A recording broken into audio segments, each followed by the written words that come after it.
Hey, what's up guys, it's DarkArmedDuelist. Today I'm going to be doing a Battlewasp deck profile. So this is a deck that I've really wanted to deck profile since it got released, but I was doing my 30 days of deck profiles, or my 30 days of my favorite deck profiles, and I hadn't played with this deck enough to count it as one of my favorite decks of all time, so I didn't put it in there. So I'm finally getting around to do deck profiling this deck, and I'm really excited to show you guys how this deck works. So anyways guys, don't forget to like, comment, subscribe, hit that bell in there so you can become part of the notification squad, and let's get straight on into this. So this deck was actually an Arc 5 deck that came out that was played by Shinji, one of Crow Hogan's friends in the 5Ds dimension. So I'm really excited to play around with this because Blackwings is my favorite deck and it was one of his friends. So first off, we're going to be playing 3 copies of Arbalest the Rapid Fire. So Arbalest the Rapid Fire is one of the ones that you want to normal summon first, because when its card's normal summon, you can target a level 3 or lower insect monster in your graveyard and special summon that monster in defense position.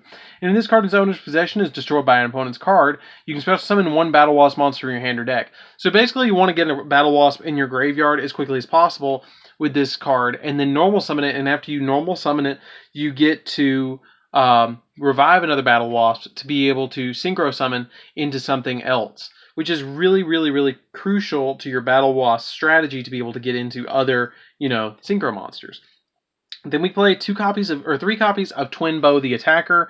During your main phase, you can special summon this card from your hand, and then also for the rest, also you cannot special summon monsters the rest of the turn from your extra deck except for insect monsters, which is kind of sucks that you can't, but at the same time I understand why, because they want you to really focus on the insect monsters. And then it also has the effect of once per turn. Let's see. If a monster is used for a, let's see, where is it? You can only use the effect of it to win by the attack monster turn. This card can make a second attack during each of your battle phases, but usually you're not going to use that effect. Usually you're just going to special summon this and use it as a synchro material or a link material to go into another play. Then we play 3 copies of Sting the Poison.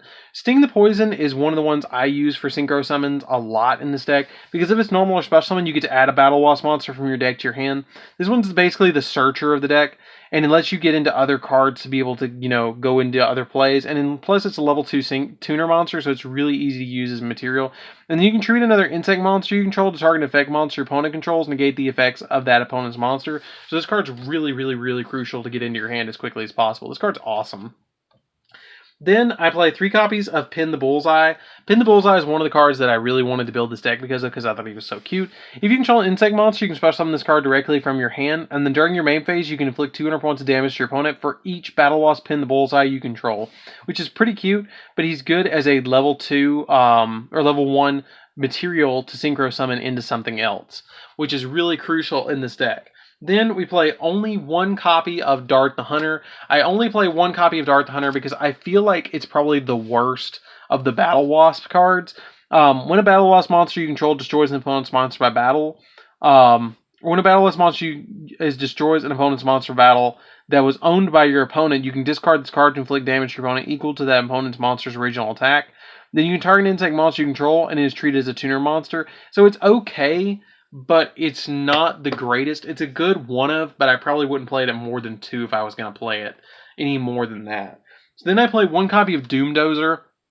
Doomdozer is extremely easy to get out in this deck because you just have to banish 2 insect monsters from your graveyard, and then when this card inflicts battle damage to your opponent, you get to send a card from your top of your opponent's deck to the graveyard. But it's a 2800 attack point monster. You just have to banish 2 insects to summon, so it's really easy to summon. Then I play 2 copies of the Worm Warrior. This card is easy to summon as well because you just banished 1 insect monster from your graveyard to special summon this card, and it cannot be special summoned by other ways. If this card inflicts battle damage to your opponent, you can send the top card of their deck to the graveyard as well, kind of like Doomdozer but smaller. But it's really good to be able to play this card because it's a 1900 body that you can just instantly special summon and use it as synchro material to go into your Battlewasp monsters. Then I'm playing a small sub-engine in the deck with Wind Witches, so I'm playing 3 copies of Ice Bell, 2 copies of Glass Bell, and a single copy of Snowbell, because it's really easy to use these as wind monsters to go into your Battlewasp monsters, because the majority of them just say a tuner and a non-tuner. Like, for instance, Halberd the Charge requires an insect monster, but your copies of Hama the Conquering Bow just say a tuner and a non-tuner. So you just kind of have to look at them. I think Halberd the Charge is the only one that requires insect monsters. So you can still go into something like Azua the Ghost Bow if you need to, but the majority of the time you just want to go all the way up into Hama the Conquering Bow, because that's one of our ace monsters in the deck. Or it allows us to go into more access to other things like Crystal Wing Synchro Dragon just instantly out on the field. So that's extremely important to be able to play this engine in the deck. Then we play 3 copies of Ash Blossom. Ash Blossom is just a good hand trap to play in the deck as well, to be able to discard against your opponent to be able to stop them from doing all sorts of shenanigans against you. So that's it for the monster lineup, guys. Let's get into the spells. So this deck is super fun and it's super budget. Like everything in the deck is like a quarter. Like everything in the deck is a quarter. If you guys wanted a budget deck profile, this is it. This is your budget deck profile for Synchro players. 3 copies of Called by the Grave. Called by the Grave is extremely good to be able to just stop your opponent from hand trapping you. 1 copy of Foolish Burial, because you want to send something in the graveyard before you summon your Arbalest to be able to special summon something back, or feed your copies of Doomdozer and your Worm Warrior. 1 copy of 1-for-1, because you can special summon out Dart the Hunter or your Pin the Bullseye with this, and get something in the graveyard so then you can normal summon out your Arbalest to be able to get your other cards on the field. 1 copy of Monster Reborn, just to be able to bring anything back that you want. 3 copies of Summoning Swarm. So Summoning Swarm is a super good card in the deck. It makes the deck really good. You get to target level 4 or lower Battlewasp monsters in your graveyard up to the number of monsters your opponent controls, and then you just instantly special summon them. So this is like a built-in archetype soul charge, and it's really, really good. 3 copies of Revival Swarm. You get to target a Battlewasp monster in your graveyard and special summon it, and you can banish this card from your grave to target an insect monster you control. It cannot be destroyed by battle or by card effects until the end phase of the turn, or end phase of the next turn. So this card's really good as well. Basically, you're playing 7 copies of Monster Reborn in the deck, which is extremely powerful. And then I play 2 copies of Insect Imitation. You just tribute an insect monster, special summon an insect monster from your deck that's 1 level higher. This card is super good in the deck to be able to summon something like Pin the Bullseye extremely easily. Like you just summon something like Pin the Bullseye and then activate Insect Imitation to go into Sting the Poison. So then Sting the Poison lets you add an additional Battlewasp from your deck to your hand, and then you add attack or Twinbow the Attacker, special summon Twinbow the Attacker, and then synchro into something that you need to go into that will just help you out a little bit. So that's it for the spells, guys. I do play a trap in the deck, so I will show you guys that now. So for the trap that we're going to be playing, I'm playing a 1 of, and that is 1 copy of Battlewasp Nest. Battlewasp Nest is super good because when your Battlewasp monster is targeted for an attack, you special summon a Battlewasp monster from your hand or deck.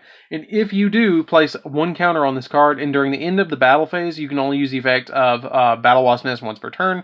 And if this card has 2 or more counters during the end phase, send it to the graveyard. But you do get that just swarm ability from the Nest, which is super cool to be able to do. And I like it as a 1 of because you can set this card or top deck it and then flip it.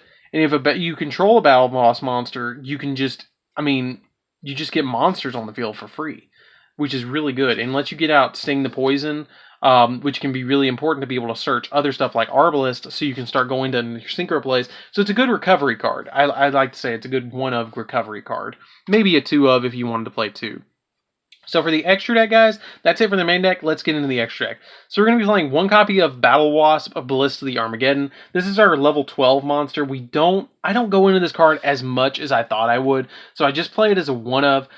If this card is synchro or if this card is special summon, you can banish all insect monsters in your graveyard, and all monsters your opponent controls lose 500 attack and events for each of the banished cards. Insect monsters, and if this card attacks a defense position monster, you inflict piercing damage. But the cool effect about this card is if this synchro summon card and its owner's control is destroyed by an opponent's card, you can special summon 3 of your banished level 11 or lower insect monsters. So I summon this really late game. If I do go into late game, I summon this card just to be able to special summon all my like Hamas and Halberds and Azuas back from the graveyard or back from my banished pile, to be able to just swarm the field all over again. Then I play 2 copies of Hama the Conquering Bow. Hama the Conquering Bow is one of our level 8 synchro monsters that we go into quite frequently. And if this card is synchro summon, using a synchro monster's material can make a second attack during each battle phase, and then you can only use the following effects of it once per turn. And when this card inflicts battle damage to your opponent, you can make all monsters your opponent currently control lose 1,000 attack. And at the end of the battle phase, if your opponent has not taken any battle damage this phase, you can inflict 300 points of damage to your opponent for each Battlewasp monster in your graveyard. Usually, I make them all lose 1,000 attack, because I'm usually going to be inflicting damage to my opponent. Then we play 2 copies of Halberd the Charge. Halberd the Charge is once per turn during your damage calculation. If this card attacks an opponent's monster with attack higher or equal to this card, you can half the monster's attack, which is really good to be able to just take out just about anything that you want to take out with Halberd the Charge, as long as it's like 5,000 or less, which is a lot of cards in the game. And then when this card inflicts battle damage to your opponent, you can inflict 200 points of damage to your opponent for each Battlewasp monster you control, which can be really beneficial if you go into something like Time with these Battlewasps. You can just start inflicting 200 here, 200 here, 200 here, and it's like as annoying as Trick Stars to your opponent. Or is as ignoring as a swarm of wasps coming at them, which can be quite painful. So then we play 2 copies of Yugioh the Ghost Bow. I want to play this at 3 because it's easy to go into, but I've just found myself playing 2 of it. Yugioh the Ghost Bow is when your opponent takes battle damage from another Battlewasp monster, you can inflict damage to your opponent equal to the original attack of that monster, which is really, really, really good to be able to burn your opponent for that. And then once per turn, when a monster is destroyed by battle with a Battlewasp monster while this card's in your graveyard, you can special summon this card in defense position, which it just keeps coming back. That's why I couldn't justify playing it at 3, and why I just played it at 2, to play each one of the Battlewasps at Ballista at 2. I feel like that's the best ratio for Battlewasps. Then we play 1 copy of Crystal Wing Synchro Dragon, 1 copy of Clear Wing Synchro Dragon, because we play the Wind Witch engine, and it locks us into Wind-type monsters, so you want to be able to summon these fairly easily. 1 copy of Wind Witch Winterbell. Winterbell is extremely easy to go into in this deck, and it's really beneficial to climb up into your Crystal Wing or your Hama the Conquering Bow. 1 copy of Boral Sword. You can make this pretty easily. Just link into it and OTK your opponent. 2 copies of Great Fly, because I want my bees and wasps to get huge, and so this card makes them all go up by 500. 1 copy of the Insector Link monster. This card's really good later in the game to be able to shuffle insect monsters back in your deck to draw a card. And it's just good to be able to discard a card to target another insect monster you control and equip it with an insect monster in your graveyard and boost it by 500. And the link arrows are really nice as well. And then 1 copy of Linkuriboh for the Pin the Bullseyes, because you can make Linkuriboh if you don't think you're going to be able to do that much on your turn, which usually you are, but if you're backed into a corner, the Linkuriboh is nice, especially for the arrow and the ability to, tribute it and reduce attack. So that's it for the deck, guys. I hope you enjoyed the Battlewasp deck. It's a super fun deck, and it's super budget. Like, super, super budget. I think you could probably get the main deck. Besides the Wind Witches, I don't know how much Wind Witches are going for, but you can get the main deck for probably about $10. It's cheap. It's dirt cheap. Call by the Graves and Ash Blossoms are going to be your most expensive card in the deck. But the core, you could probably get the core for $10. I'm not even kidding you. It's that cheap. And it's not a bad deck. It's just, it was released pretty much as commons. And so that's why it's so cheap. So anyways, guys, this is DarkArmedDuelist. Don't forget to like, comment, subscribe. Hit the bell near so you can become part of the notification squad. And I'll see you guys in the next video. See you around, guys.